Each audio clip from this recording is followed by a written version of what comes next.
오늘 우리에게 주시는 하나님의 말씀은 요한복음 13장 12절에서 20절 말씀입니다. 그들의 발을 씻으신 후에 옷을 입으시고 다시 앉아 그들에게 이르시되 내가 너희에게 행한 것을 너희가 아느냐. 너희가 나를 선생이라 또는 주라 하니 너희 말이 옳도다. 내가 그러하다. 내가 주와 또는 선생이 되어 너희 발을 씻었으니 너희도 서로 발을 씻어주는 것이 옳으니라. 내가 너희에게 행한 것 같이 너희도 행하게 하려 하여 본을 보였노라. 내가 진실로 진실로 너희에게 이르노니 종이 주인보다 크지 못하고 보냄을 받은 자가 보낸 자보다 크지 못하나니 너희가 이것을 알고 행하면 복이 있으리라. 내가 너희 모두를 가리켜 말하는 것이 아니니라. 나는 내가 택한 자들이 누구인지 알미라. 그러나 내 떡을 먹는 자가 내게 발꿈치를 들었다 한 성경을 응하게 하려는 것이니라. 지금부터 일이 일어나기 전에 미리 너희에게 일러둠은 일이 일어날 때에 내가 그인 줄 너희가 믿게 하려 함이로라. 내가 진실로 진실로 너희에게 이르노니 내가 보낸 자를 영접하는 자는 나를 영접하는 것이요 나를 영접하는 자는 나를 보내신 이를 영접하는 것이니라. 상당히 중요하고 실천하고 또 삶으로 살아되어야 되는 그런 말씀이기 때문에 우리가 꼭 들어야 될, 또 삶으로 살아내야 될 그런 말씀이라고 생각합니다. 이 브라디라는 사형수는 사람을 죽이고 사형 언도를 받고 사형 집행을 기다리는 사람입니다. 그런데 자기가 사람을 죽인 사람이 자기를 고발한 사람을 용서할 수 없다는 그런 생각을 가지고 있습니다. 그가 죽인 사람은 토마스 버크라는 사람인데 수많은 사람들이 면회를 옵니다. 용서해라. 그리고 하나님의 자녀 되고 천국 가라. 그런데 자기를 고발한 그 사람은 절대로 용서할 수 없다. 절대로 용서할 수 없다.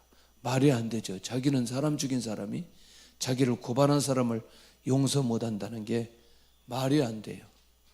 사형이 집행되기 전날 이름 없는 수녀가 그를 찾아옵니다. 목사님이 찾아오지 않고 수녀가 찾아옵니다. 수녀는 이 가망에 홀로 들어가 있는 이 브라디에게 들어갑니다. 자, 들어가서 자기가 미워하는 사람이 있었는데 내가 도저히 용서할 수 없었다고 수녀가 자기 얘기를 합니다. 자기도 지금 용서할 수 없는 사람이 있는데 수녀의 얘기를 듣고 브라디에게 그렇게 물어봅니다. 이렇게 용서할 수 없을 때 어쩌면 좋겠습니까? 브라디가 하는 말이 용서하면 되지요. 그냥 마음을 풀어버리면 되지요. 그렇게 말합니다. 좋습니다. 내가 그 용서하지 못할 그 사람 한 사람이 있는데 나는 베닉스 공원에서 버크를 죽인 당신을 용서합니다. 이렇게 얘기합니다. 너무나 뜻밖이잖아요. 놀라웠게도 그는 나의 오빠입니다. 이렇게 되니까 브라디가 충격을 받게 되죠. 왜냐하면 이 동생이, 자기가 죽인 사람의 동생이 자기를 용서한다고 하니 그 사람이 그 자리에서 마음을 바꿉니다. 저도 저를 고발한 그 사람을 용서합니다. 결국 이 용서는 누구의 용서로 시작했으니 동생의 용서로 시작함으로 결국 그 사형수도 자기를 고발한 사람을 용서하게 되는, 사실은 이게 실제 일어난 사건입니다. 자, 이렇게 우리가 다른 사람의 얘기를 들을 때는 뭐 그렇겠거니 하지만 우리가 진짜 우리의 현실 속에 일어난 이 상황을 보고 사람을 용서한다는 건 정말 어렵습니다. 주의 은혜, 주의 사랑, 주의 말씀, 주의 약속, 이게 우리 안에 있지 않으면 용서하기가 정말 쉽지 않다. 자, 이제 예수님께서 제자들에게 내가 지금 너희들에게 한 것처럼 너희도 서로 더러운 것을 씻어 주어라.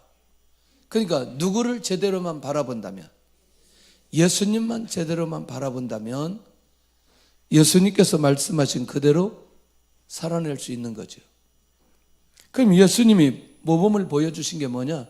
첫 번째 모범이 말씀을 양육하는 자리에서 행동으로 모습을 보여줍니다. 어떻게? 자리에서 일어나 겉옷을 벗고 수건을 두르십니다. 뭐 하기 위해서? 제자들을 씻겨주기 위해서. 첫 번째, 말씀의 자리에만 있지 않고 행동의 자리로 옮기시는 예수님. 두 번째 모범입니다. 제자들의 가장 더러운 발을 씻어주는 모습으로 모범을 보여줍니다. 발을 씻기 위해서 가장 낮은 자리에서 고개를 숙이신 예수님. 누구 앞에서? 제자들 앞에서. 제자들 앞에서. 예수님은 하나님이십니다. 예수님은 하나님의 아들이십니다. 예수님은 제자들에게 있어서 선생님이십니다. 이렇게 하지 않아도 주님의 십자가의 복음이 언젠가는 제자들을 통해서 나타날 수 있는 그런 삶을 지금까지 살아오셨던 분이 예수님이세요. 그런데 가장 낮은 자리로 고개를 숙이고 발을 씻어 주십니다. 세 번째, 예수님께서 보여주신 모범은 예수님을 배반하고 팔아버리는 가룟 유다도 용서해 주시는 모범을 보여주십니다. 미래의 일을 아셨지만 어떤 거? 예수님을 팔아버리는 가룟 유다의 삶을 아셨지만 지금도 예수님을 팔아보려고 하는 가룟 유다의 마음을 아셨지만 특별히 우리 주님은 과거, 지금, 이후까지 그 마음을 끝까지 품으심으로 모범을 보여주신다. 할렐루야. 그러니까 유다와 상관없이 끝까지 유다를 용서하시는 예수님의 그 모범을 보여주십니다. 네 번째 모범은 뭐냐? 제자들의 죄를 용서하시는 모범을 오늘 이 13장 8절에 가서 보면 베드로가 예수님께서 씻겨주는 것을 거절할 때에 만약에 네가 나에게 씻김을 당하지 않으면 나와 상관이 없다. 결국 그 말은 이 제자들이 가지고 있는, 베드로에 가지고 있는 죄까지도 용서해 주시겠다는 주님의 모습이고 주님의 자세이고, 결국 그 일을 위해서 예수님은 죽음까지도 받아들이시겠다는 예수님의 그 모습, 그 모범을 보여주십니다. 자, 제자들의 눈으로 직접 목격하도록 확실한 모습으로 보여줍니다. 자, 누가 지금 이걸 그대로 목격했죠? 제자들이 목격했습니다. 그러니까 결국 그 모습대로 그대로 따라갈 수 있는 모습이 오늘 이 제자들의 모습이고, 그런 모습이어야만 기가 막힌 열매를 맺을 수 있다는 것이죠. 우리 주의 복음 들고 세계복음화 해야 됩니다. 자, 이렇게 할 때 어려워요? 어렵지 않아요? 어렵지 않다니까. 우리 열방을 향해서 모두 같은 마음으로 이번에 단기 선교로 가시면 좋겠습니다. 어려워요? 어렵지 않아요? 어렵지 않아요. 뭘 어렵게는. 어렵지 않다니까. 그러니까, 그런데 나를 미워하고 우리 아버지를 미워하고 우리 아버지를 힘들게 하고 우리 자녀를 힘들게 하는 저 사람 용서 좀 하면 좋겠습니다. 힘들어요? 힘들지 않아요? 힘들어요. 세계복음화는 어렵지 않는데 나를 미워하고 나를 힘들게 하고 고통스럽게 한 그 사람 용서하는 건 너무나 어려워요. 잘 정리하면 좋겠습니다. 그러면 예수님께서 선생님으로 보여주신 것들은 무엇이냐? 한번 보실래요? 13절 한번 시작. 너희가 나를 선생이라 또는 주라 하니 너희 말이 옳도다. 내가 그러하다. 그러니까 결국 예수님이 누구? 아니, 이제 아까 제가 쭉 얘기했잖아요. 예수님이 하나님, 예수님 메시아, 하나님의 아들, 구주. 자, 다 정리를 해보죠. 그런데 선생님은 제자들에게 뭔가 가르치는, 그리고 제자들은 뭔가 받아야만 하는 그런 관계라는 거죠. 그래서 여기에서 예수님을 어떤 분으로? 선생님으로. 자, 그러면 예수님이 선생님으로 보여주셨던 것이 뭐냐? 마리아의 헌신을 수용하지 않는 유다를 지적하지 않습니다. 제자의 정체성이 이미 무너져 있는 상황에도 예수님은 기다리십니다. 12장에 그는 이미 돈깨를 맞고 거기 넣는 것을 훔쳐갔던 사람이 가룟 유다입니다. 이것을 300데나리온에 팔아 가난한 사람들에게 나눠주자 구제하자고 하는 이 유다의 얘기에 주님이 별로 반응하시지 않습니다. 기다리신다는 거죠. 지적하지 않으셨다는 거죠. 공동체 안에 이 유다는 전혀 유익이 없는 사람인 것을 주님이 아셨음에도 불구하고 그의 삶을 별로 지적하지 않습니다. 할렐루야. 이게 선생님으로 보여주신 예수님의 모습이었습니다. 두 번째, 예수님의 말씀이 들리지도 믿지도 않아도 주님이 인내하십니다. 아까는 유다에 관한 얘기인데 지금은 요한복음 11장 11절 12절 가서 보면 예수님이 나사로의 죽음을 하시고도 뭐라고 얘기하느냐? 나사로가 잠들었도다 이렇게 얘기하십니다. 실제로는 나사로가 죽었지만 주님의 시선에는 나사로가 잠드는 거죠. 그런데 이때 제자들이 뭐라고 말하냐면 주여 잠들었으면 낫겠나이다 라고 말하는 상황이 벌어집니다. 주님의 말씀 들리나요? 안 들렸어요. 예수님을 믿나요? 믿지도 않았어요. 그럼에도 불구하고 우리 주님은 누구에 대한 인내를? 제자들에 대한 인내를 하시는 예수님의 모습을 보게 된다. 선생님으로서 예수님이 어떻게 제자들을 향해서 인내하고 계시는지를 명확하게 보여주신다. 지금껏 3년 동안 예수님의 제자들이 예수님을 데리고 다녔는데 주여 잠들었으면 낫겠나이다. 쉬운 문제는 아니라. 그럼에도 불구하고 주님이 뭐 하시느냐? 인내하신다. 주님을 믿지 않고 주님의 말씀을 듣지도 않았던 제자들의 모습을 보고 주님께서 인내하신다는 거, 선생님으로서 정확한 것을 보여주지 않아요? 세 번째는 제자들의 영적인 무지 속에서도 예수님이 기다리시는데 뭐냐면 그렇게 주님이 사역을 했으면 소경된 자의 삶의 원인을 알 수 있을 텐데 예수님에게 그렇게 질문합니다. 소경된 자가 뭐니까? 예수님 부모의 죄입니까? 아니면 자신의 죄입니까? 이렇게 물어봅니다. 그럴 때 우리 주님이 이 소경된 이유는 하나님께서 하시는 일을 나타내고자 한 것이라고 알려주십니다. 이미 우리는 9장을 통해서 주님이 이 제자들에게 어떻게 이 무지를 열어주셨는지 알 수 있다는 거예요. 책망하지 않고 그 원인을, 소경의 원인을 제자들에게 알려주시면서 제자들의 눈을 열어주십니다. 책망하지 않고 무지를 깨우쳐 주신 예수님. 선생님으로서 기가 막힌 것을 보여줍니다.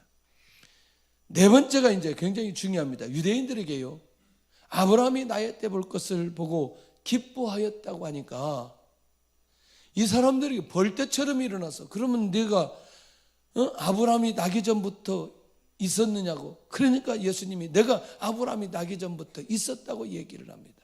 도대체 수용이 안 되죠, 유대인들이. 그러니까 이들이 돌을 들어 예수님을 치려고 예수님에게 다가옵니다. 근데요, 예수님이 전혀 논쟁하지 않고 성전에서 피하시고 나가 버리십니다. 더 이상 대꾸하지 않아요. 그리고 논쟁하지도 않아요.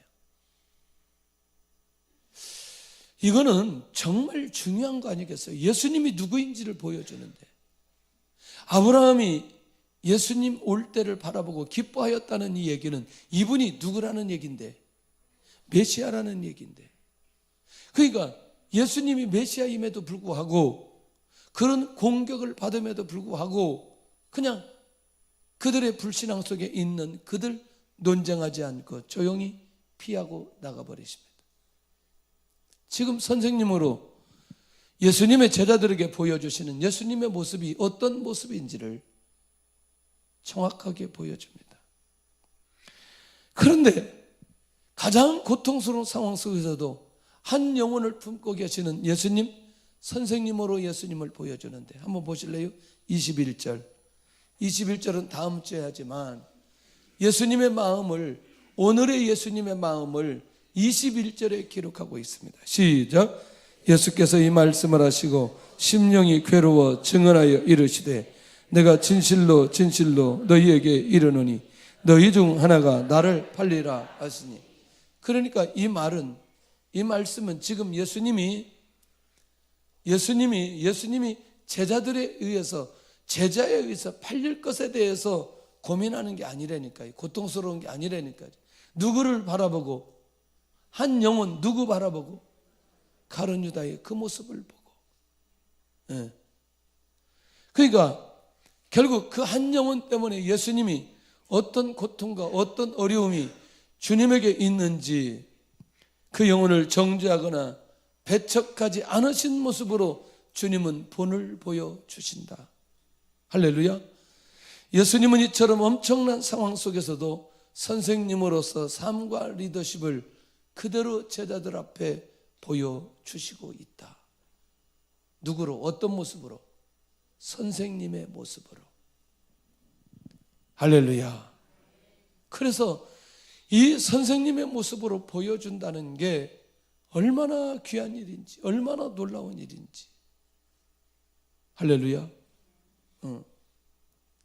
그래서 우리 인생에 우리에게 있어서 가장 귀한 멘토는 예수님입니다. 그리고 우리의 삶 속에 반드시 멘토가 있어야 돼요. 그래야 시간 낭비하지 않고 하나님의 뜻을 분별하고 인도받습니다. 자, 제가 질문 던집니다. 히스기야 왕 깨어 있어요? 깨어 있지 않아요? 깨어 있죠. 경제 개혁을 단행했으니까. 아니, 그 종교 개혁. 그런데 중요한 건 이사야 곁에 누가 있어요? 아니, 히스기야 곁에 누가 있어요? 이사야가. 참, 오락가락해서 큰일 났네 이제. 다윗 곁에 누가 있었어요? 나단 선지자. 이게 정말 그들이 왕으로서의 삶을 살아가는데 정말 귀한 삶을 살아가는. 근데 이상하죠? 자기 인생에 자기가 자기 인생을 결정하고 나가잖아요. 옳지 않은 결정을 할 때가 있어요. 뭔가 정리하고 하나님의 인도를 받고 하나님의 음성을 들을 때가 있어요. 그때 멘토가 있는 사람은 시간을 전략할 수 있습니다. 할렐루야. 고통과 고난의 시간을 단축할 수가 있어요. 하나님의 뜻을 분별하고 믿음으로 나아갈 수 있는 거죠. 너무나 놀랍습니다. 그러니 지금 제자들에게는 누가 있어요? 예수님이 계신다니까요. 근데 지금 예수님의 제자들이 따라붙는다, 따라붙지 못한다? 따라붙지 못하는 거예요. 그런데 주님이 그들에게 너희도 서로 씻어 주어라 이렇게 얘기하고 있다는 거예요. 네. 그러니까 여러분들 이 교회라는 공동체는 가장 먼저 내가 이것을 실천할 수 있는 가장 귀한 공동체입니다. 특별히 순공동체나 각 우리 교육국에서 학년이나 선생님들과 이 관계 속에서 풀어낼 수 있는 기가 막힌 공동체.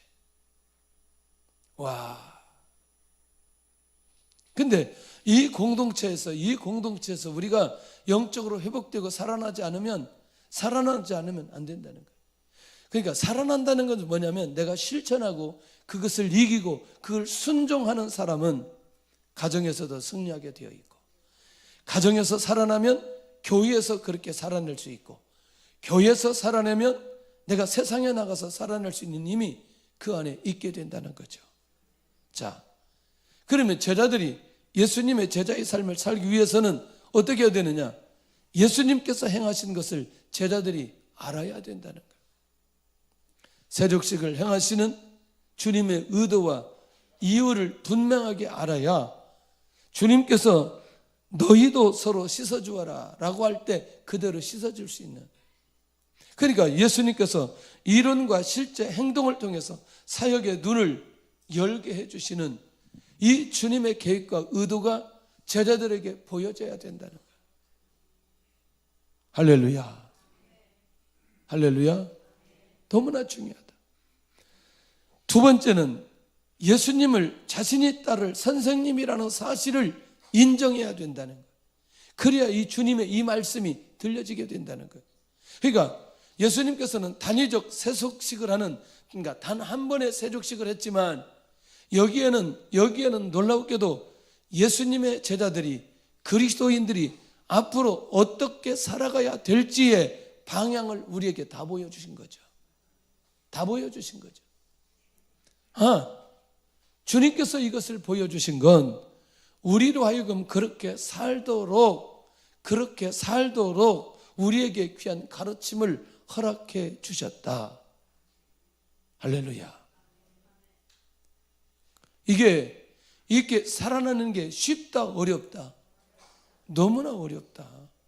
그러면 예수님이 십자가상에서 예수님을 십자가에 못 박는 자들을 향해서 아버지 저들의 죄를 용서하여 주옵소서.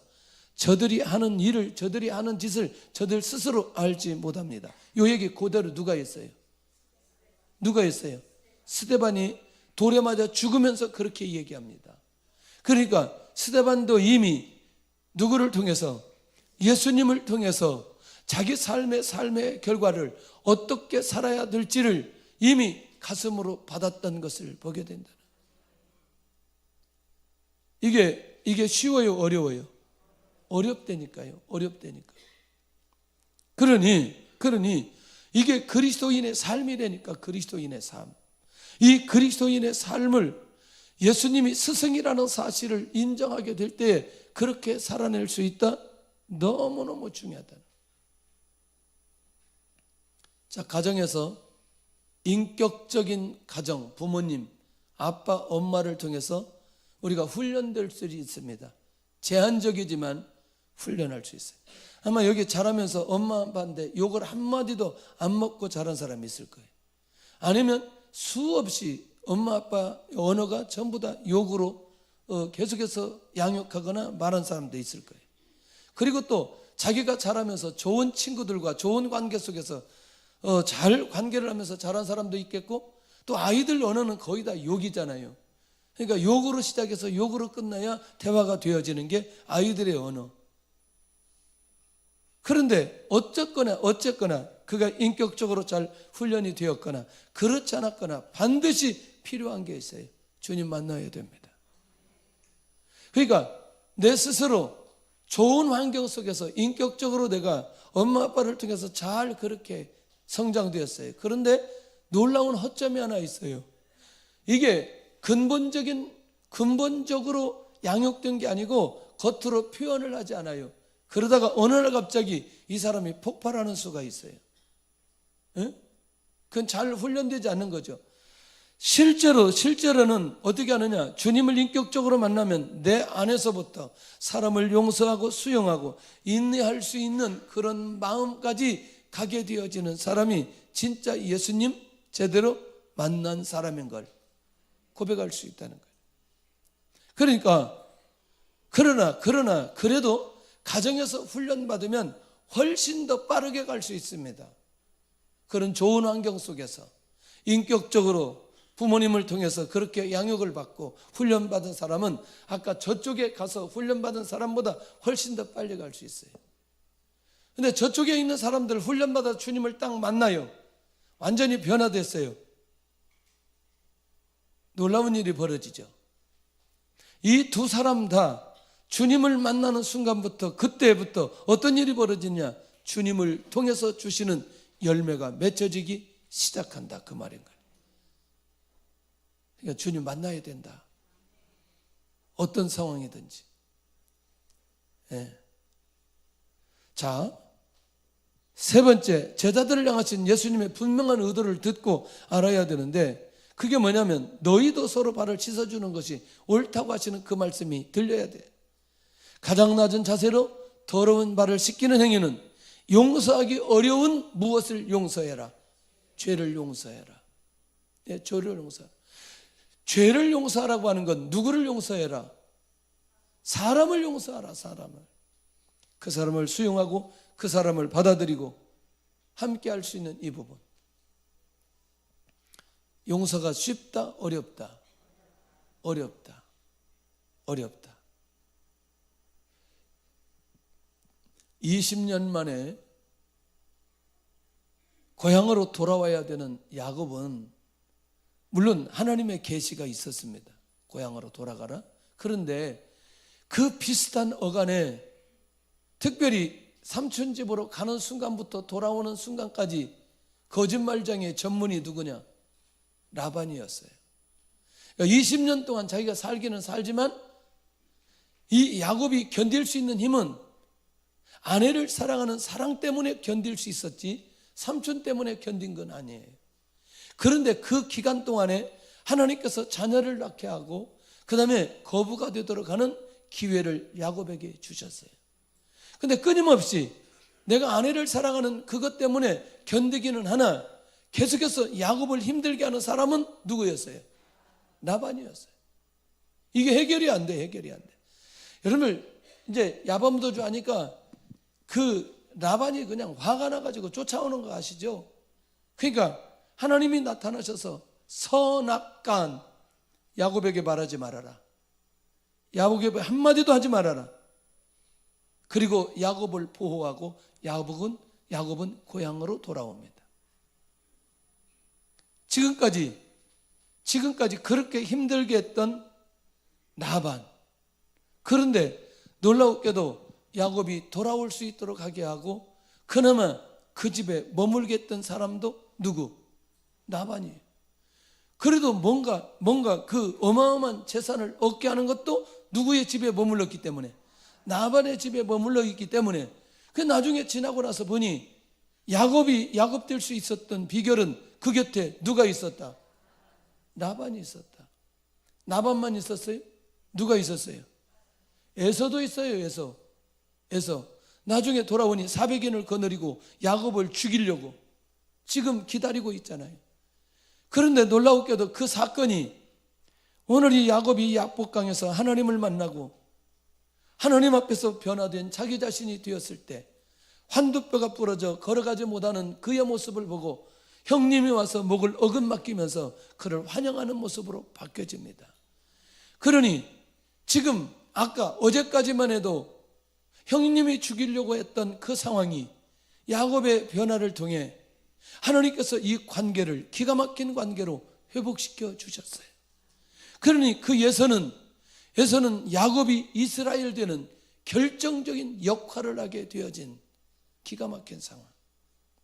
비밀 하나 있는 거 아세요?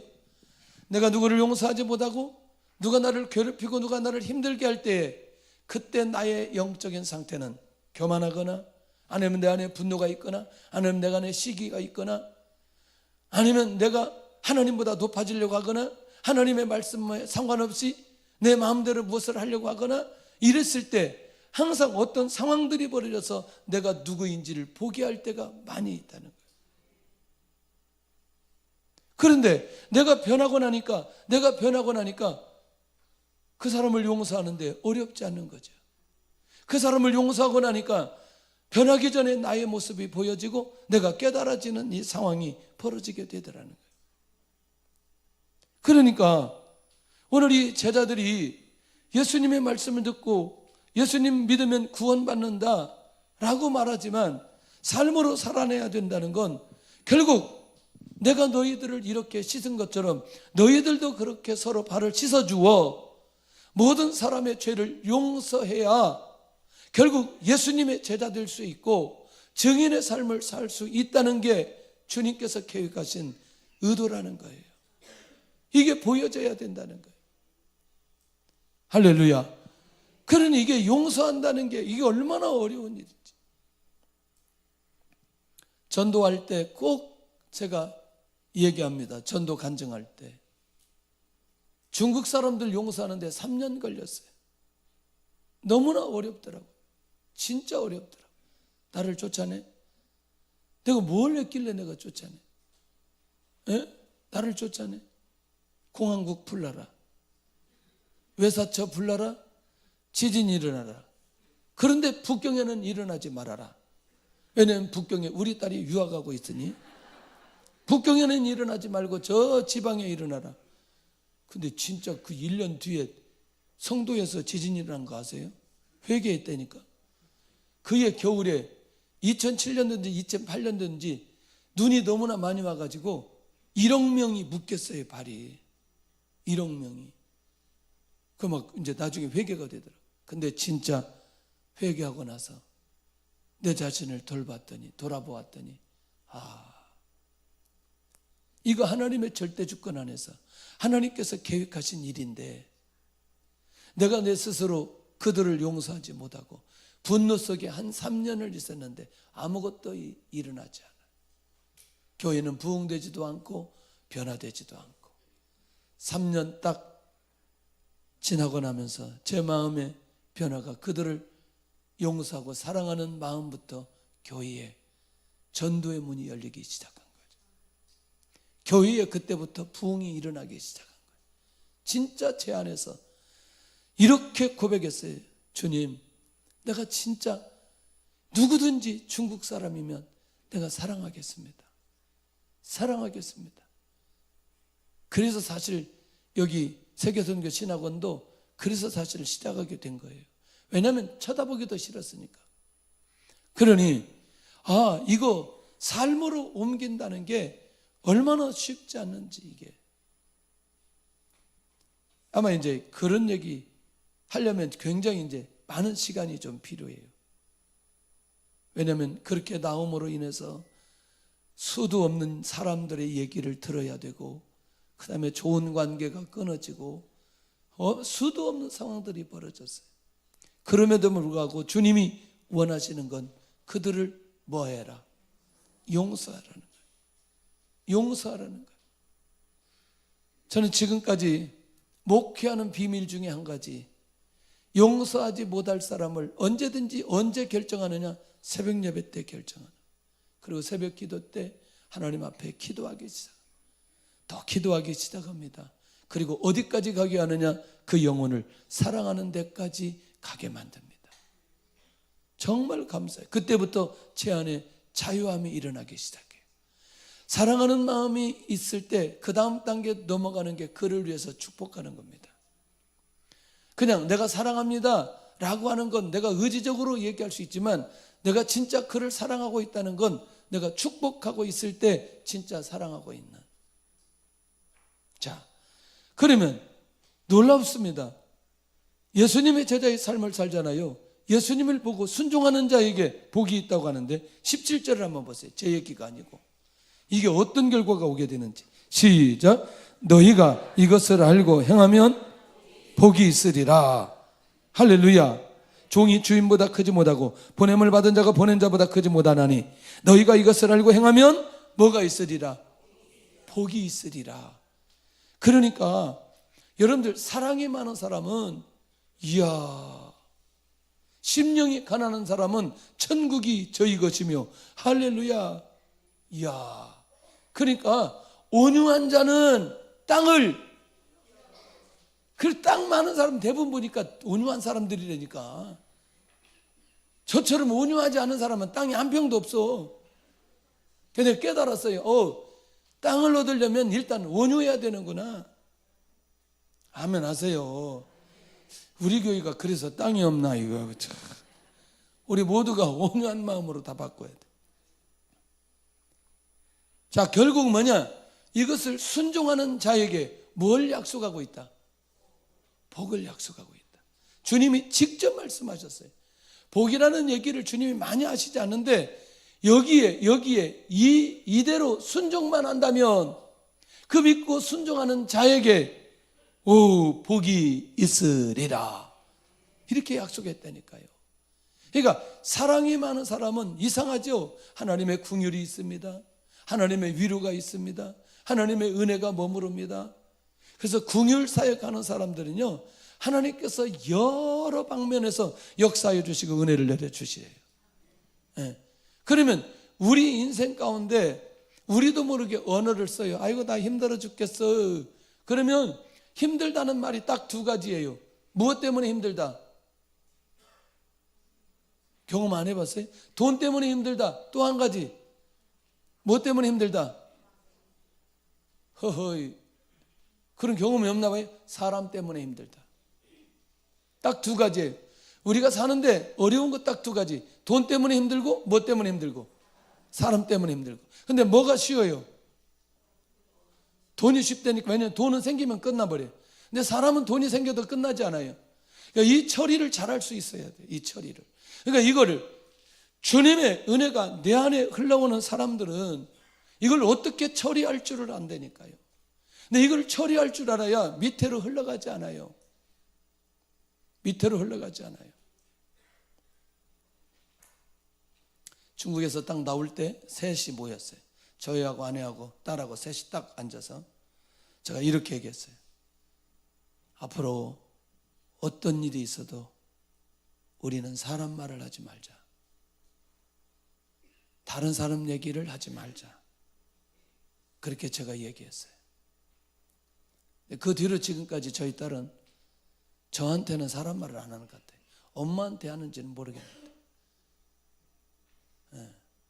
그때 딱 제가 나올 때 너무나 고통스러울 때 2007년 2월 20일 날 나올 때 딱 모아놓고 그 얘기했어요. 그렇게 혼자 남은 기간 동안 많은 것을 보았어도 많은 얘기를 들었어도 보니까 자기도 자기가 보는 눈이 있고 듣는 귀가 있지 않겠어요? 한마디도 지금까지 안 했던 것 같아요. 아마 계속 갔으면 좋겠어요. 복음으로 정리하고 회복되었으면 좋겠다. 더. 그러니 오늘 우리가 하나님 앞에서 진정으로 내가 복을 받기를 원한다면 오늘 이 주님의 말씀이 내 안에 들려지고 그런 삶을 살아야 된다. 그런 삶을 살아가는 게 뭐죠? 서로 발을 씻겨주는 거. 그런 삶을 살아가는 게 뭐라고? 서로 발을 씻겨주는 거. 우리나라가 지금 이거 회복되어야 됩니다. 이거 회복되어야 됩니다. 할렐루야. 이거 정말 중요한 거예요. 예. 지난번에 제가 이제 이 무속신앙 얘기 한번 했더니 어떤 분이 굉장히 어려워했더라고요. 제가 좌파 차원에서 그 얘기를 했다는 거예요.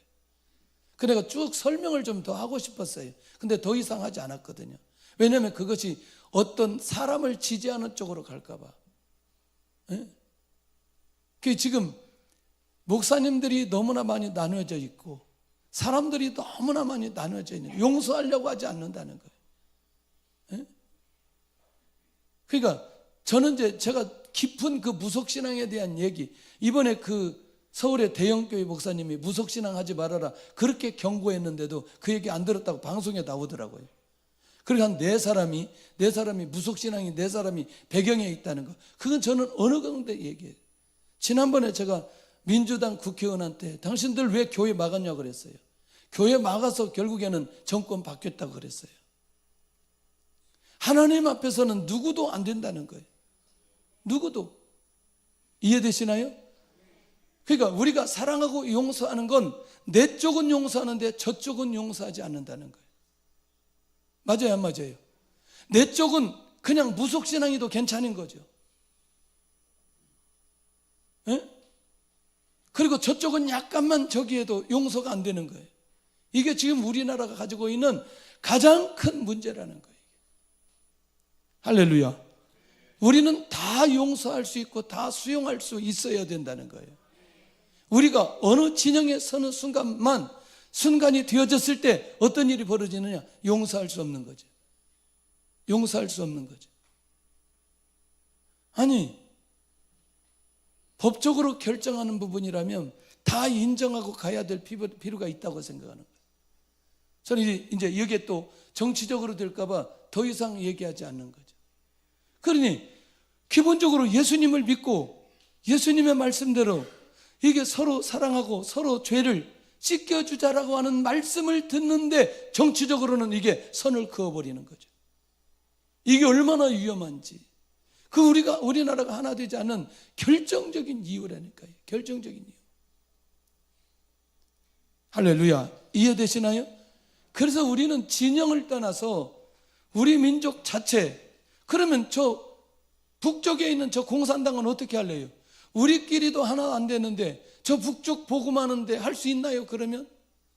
아니 저 공산당 중국 사람들 우리보다 더 적인데 그 사람들 어떻게 해요? 그러면 우리가 세계 선교하자고 하는데 우리 안에도 용서하지 못하고 저 북쪽도 용서하지 못하는데 그러면 저 중국 사람들은 어떻게 해? 아니 그러면 저 일본 사람들은 어떻게 해? 이게 말이 안 된다는 거죠. 이게 전부 다 그리스도인들이 제대로 그리스도인답게 살지 못함으로 인해서 오는 이 어려운 문제들을 어떻게 해결할 거냐. 저는 그래도 계속 기도합니다. 왜? 아직 대통령이에요. 새벽마다 기도합니다. 하나님 지키시고 인도하시고 붙들어 주옵소서. 세워주신 리더들은 다 놓고 기도합니다. 나는 지금 제가 그렇게 기도해야 된다고 저는 그렇게 생각하고 있어요. 제가 잘못되었어요? 하나님 하나 되게 하여 주옵소서. 정말 나눠지지 않게 해 주옵소서. 너무너무 중요하다. 너무너무 중요하다.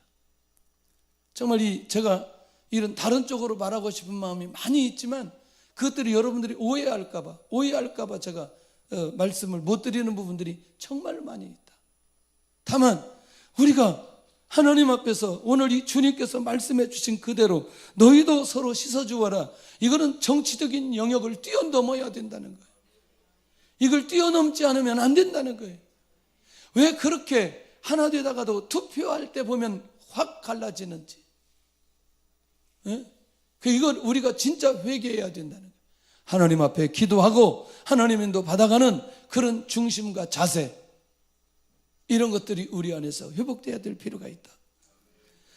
보세요. 가룟 유다의 삶이 하나님의 말씀에 성취임을 믿는 자가 예수님의 제자의 삶을 산다는 건데 그게 무슨 말이냐면 지금이 18절인데 이 가룟 유다는 지난번에 얘기한 대로 시편 41편에 약속한 그대로 성취하기 위해서 이 땅에 왔다는 거예요. 그도 자기의 사명 따라 왔다는 거예요. 가장 수용하기 힘든 상황에서도 하나님의 주권을 인정한 사람이 결국 예수님의 제자의 삶을 살 수 있고 그 누구까지 수용할 수 있다? 가룟 유다까지 수용할 수 있다. 그 사람 제자의 삶을 온전히 살아갈 수 있다. 제사로서 용서의 삶으로 실천한 사람이 누구냐? 한 회사를 다니면서 직장 복음화를 해서 헌신한 사람이었어요. 어느 날 직장 회식 자리에서 상사가 권하는 술을 거절하다가 상사에게 뺨을 맞게 됩니다. 와, 이거는 지금 이 시대에 이런 일이 일어난다는 게 충격적이죠.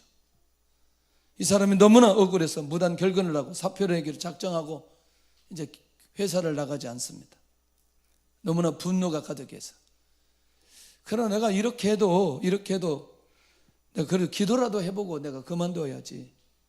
그리고 그가 조용한 곳에 가서 기도하기 시작합니다. 하나님, 내가 지금 예수님 믿는 것 때문에 술을 거절하다가 뺨을 맞았는데 더 이상 내가 직장에 다닐 수 있는 마음이 없습니다.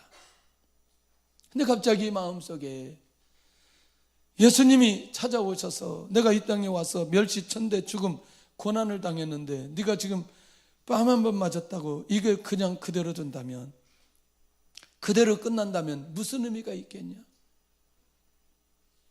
그 감동의 소리를 듣고 다시 마음을 정리하고 회사에 출근을 합니다. 무단 결근을 끝내고 회사에 나가는데 기가 막힌 상황이 벌어진 거예요. 그 상사가 하는 모든 일들이 잘못되어지고 자기를 때린 것까지 문제가 되어서 징계를 받아야 될 상황까지 벌어진 거예요. 도저히 감당할 수 없는. 드디어 이 집사님이 나서서 하나씩 이 상사의 문제를 해결하기 시작합니다. 그리고 자기가 맞은 것까지 이 문제를 깨끗하게 해결하고 더 이상 이 상사가 징계를 받지 않는 상황까지 가게 되어져. 이 상사가 이 사건을 계기로 복음을 받기 시작합니다. 그리고 직장 선교의 사명자로 세워져서 최선을 다해서 복음을 전하는 사람으로 바뀌어져 버리는 거예요. 할렐루야. 이거 쉬워요? 어려워요? 어려워요. 더더군다나 매일 만나는 사람에게 이렇게 한다는 게 얼마나 어려운지. 시간만 된다면 어제 잠깐 제가 그 용영에서 나오는 그걸 좀 얘기하고 싶은데 나중에 기회 되면 하도록 하겠습니다. 야, 세상에 어떻게 자기 아들, 자기 아내 그렇게 할 수 있는지. 자, 우리가 코리 텐 붐 여사의 쓴 책들은 많이 좀 보았으리라고 생각해요. 그는 2차 세계대전 중에 쫓기는 유대인을 숨겨주었다는 제목으로 가족이 나치 수용소에서 혹독한 고문 끝에 모든 가족이 다 죽게 되어버립니다. 그리고 구사일생으로 살아남아 용서의 복음을 전하는 자로 살게 되어집니다.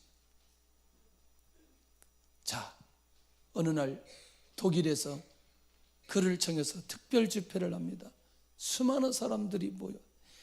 그래서 이 용서를 삶으로 살아야 된다는 것을 선포하기 시작합니다.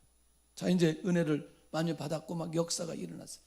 어느 날 집회를 마치고 악수를 나누고 있을 때 그의 손을 잡은 한 사람이 딱 나타났습니다. 머리가 휘어져 가지고 백발이 되었는데 자세히 살펴보니까 이 사람이 자기 가족을 고문하고 죽게 하고 자신의 옷을 벗기고 고문한 사람. 그분이 그대로 표현해요. 내가 이 땅에 있는 모든 사람을 용서해도 이 사람은 용서할 수 없다는, 막 피가 거꾸로, 아니 자기가 지금 그렇게 용서했다고 하고 그렇게 지금 사역하고 있는데 이 사람을 만났을 때 그때 주님의 음성이 들립니다. 나는 그 사람까지도 구원하기 위해 십자가를 졌노라. 십자가를 졌노라. 코리 텐 붐이 마음의 정리를 합니다. 그리고 사랑하는 마음으로 바뀌어지기 시작합니다. 할렐루야. 너희도 서를 씻어주어라. 그것은 주님의 음성을 듣고 주님이 나의 스승이라는 사실을 기억하고 받을 때야 우리가 그렇게 실천할 수 있다라는 사실. 모범을 보이시는 주님의 제자가 되기를 원하는가? 너희도 서로 씻겨주라는 주님의 음성이 들리는가? 나에게 용서할 수 없는 사람이 있는가? 이번 주에 그 사람을 씻어줄 마음이 있는가? 할렐루야. 성가대 찬양하면서 예물 드리는 시간 갖겠습니다.